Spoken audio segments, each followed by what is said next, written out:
जातीपातीचा याच्यात विषय नाही आहे। सगळ्या जाती धर्मामध्ये शेतकरी आहे, त्यामुळं शेतकऱ्यांना न्याय देण्यासाठी आज आपण बघतो शेतकरी राजा आपण म्हणतो, फक्त हे म्हणतो आपण।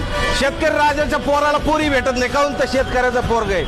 शेतकरी राजाचे पोरं शिकू शकत नाही, शेतमालाला भाव मिळत नाही। पण जर बघितलं ऊसाला भाव भेटत नाही, ऊसापासून साखर बनती, दारू बनती।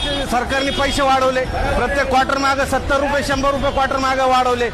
1 किलो जर मिठाई आपण घेतली तर त्यामध्ये पावशेरभर साखर असेल, 42 रुपये किलो साखर आहे, म्हणजे पावशेरचे झाले 11 रुपये। 11 रुपयाची मिठाई 400 रुपये किलोपासून 1000 रुपये किलोपर्यंत विकली जाते।